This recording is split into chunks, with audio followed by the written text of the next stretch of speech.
Changli is just around the corner, and in this video you will find everything you need to know before she comes out. Not only will we talk about her build, teams, rotations and much more, but most importantly we will address some of the misconceptions regarding her best playstyle and overall role. Without further ado, my name is Sequencies and let's get into it.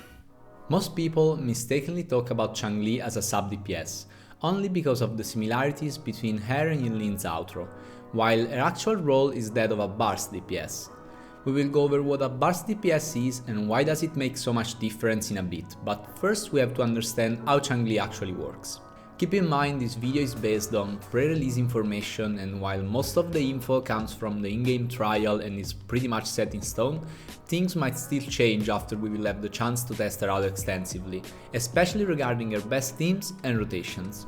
Let's start off with her kit to get a clear grasp on how Changli works. To better understand how she actually works, we need to start from her resonance skill, Tripartite Flame. The skill can hold up to 2 charges, and whenever you use it, Changli is gonna dash towards the enemy and enter True Sight for 12 seconds. The True Sight state is the core of Changli's kit, and whenever you will enter True Sight, you will gain access to 2 powerful moves. By basic attacking while on the ground, you will perform True Sight Conquest, leaping towards the enemy and dealing fusion damage. Or alternatively, jumping or using a basic attack while in midair will perform True Sight Charge, dashing upwards and towards the enemy after transforming into a phoenix and dealing fusion damage. Both moves scale off resonance skill damage and will instantly end True Sight. Her skill is not the only tool that allows Changli to enter True Sight though. Her basic and midair attacks are simple for its strings and will grant you True Sight upon landing the 4th attack.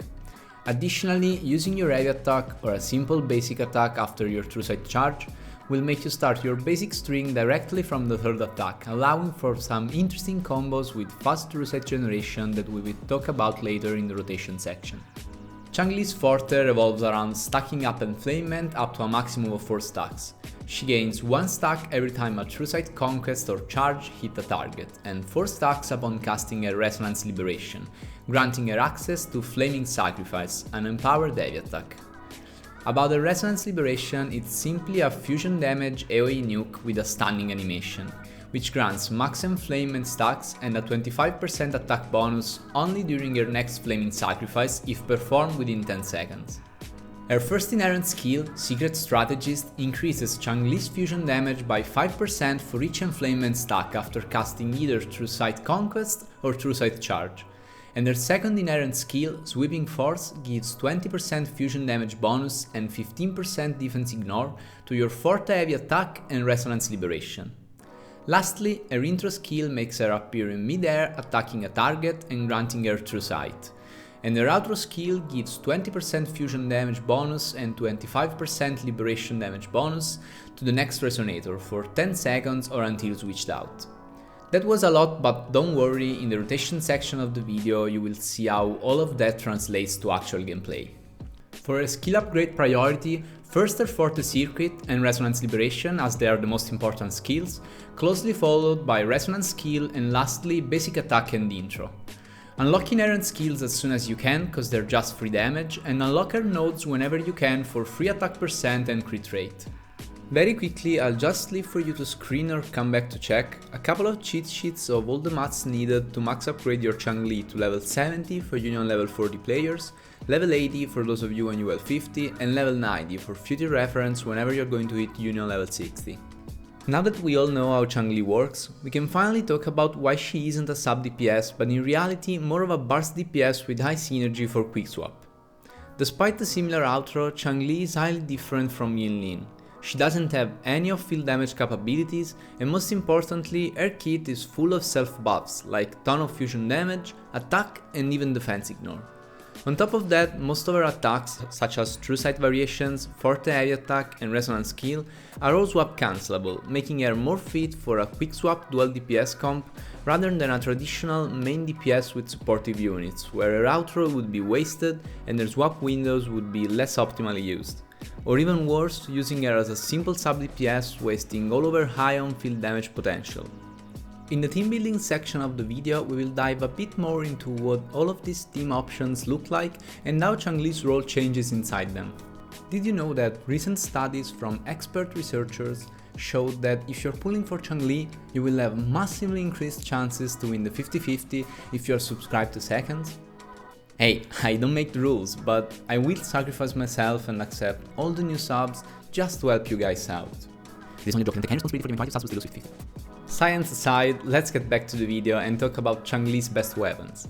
Without anyone's surprise, Blazing Brilliance, her signature weapon, will be her best in slot, giving massive amount of crit damage, attack percent and resonance skill damage. In second place we have the standard 5-star Emerald of Genesis, being overall just a really good stat stick, providing crit rate and attack percent plus some gladly welcome energy recharge. For more relatable options we got Looming Gloss, Lunar Cutter and Commando Conviction, all being decent options if you don't have any of the 5 stars.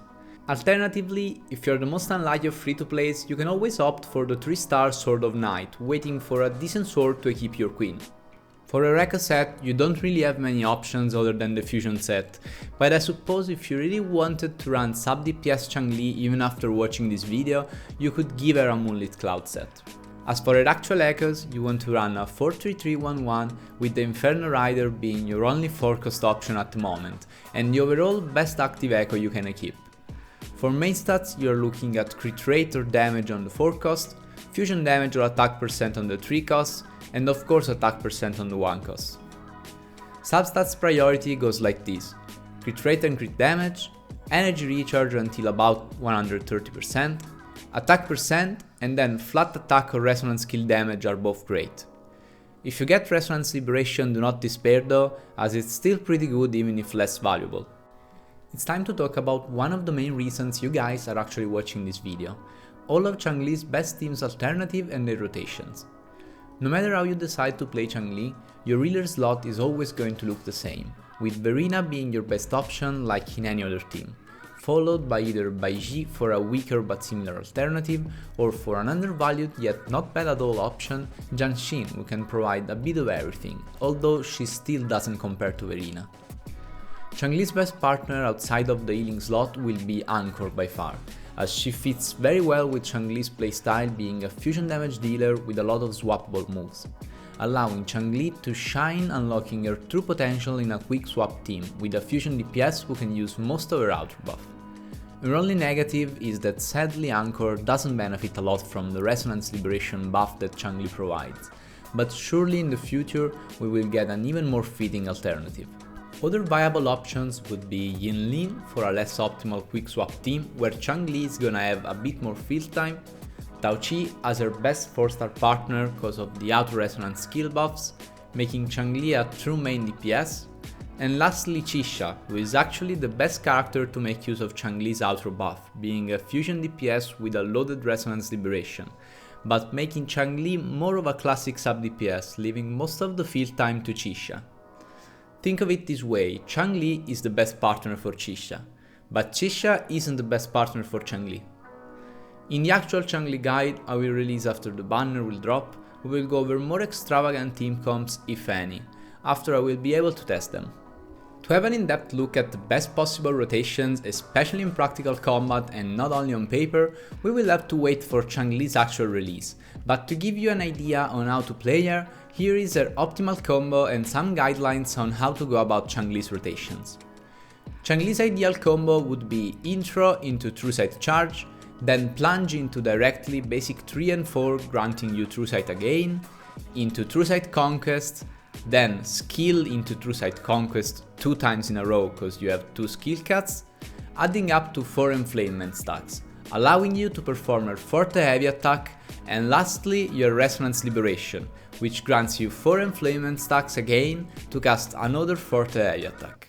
If you add in the quick swap component to the combo, you would be swapping out pretty much every time you have a long animation, like during her True Sight attacks, her skills and her Forte Heavy attack, giving you plenty of occasions to fill in extra damage with your other unit like Anchor, effectively swapping in and out of Changli, yeah, you wish, cancelling all of hers and Anchor moves whenever you can. Of course this looks like a complicated mess, don't get me wrong. Changli actually is very hard to play optimally, but to be fair, you don't need to do all of this stuff one-to-one, especially because in a real combat scenario you will have to adapt, so the most important take from this is to understand the guidelines of Changli's own combo and which moves are actually swappable. Anyway, if you would like to see a separate video only on Changli's rotations, let me know, as I would love to help you master this beautiful character. Lastly, very quickly, let's talk about her sequences. Keep in mind that I always advise against spending a lot of money on this game, as it's pointless and it trivializes the gameplay. That said, if you enjoy the character, have the money to spare and want to support the game by spending, you do you, go for it. S1 is just a slight damage increase, and I suggest to just go for her weapon instead if you're only pulling one. S2 increases Changli's crit rate by 25%. This sequence is actually a really good stopping point for low spenders. S3 is only a big liberation damage increase, but S4 is another particularly good one, increasing all team members' attack by 20% after intro skill including herself. S5 is a simple forte heavy attack huge damage increase, and finally for the Giga Whales, S6 makes Changli ignore an additional 40% of enemies' defense, making her an insane on-field DPS for just around $1k. All things considered, I think Changli will be one of the most interesting and strong characters in the game, bringing us the true quick swap experience and showing us once again how deep these game mechanics can go, without even considering how illegal it is to look so damn fine and also have such amazing animations and sound effect quality. Thanks for watching until the end, and if you enjoyed the video, consider subscribing and leaving a like. Best of luck to all Changli Wonders, may you all win your 50/50s, and until next time, see ya!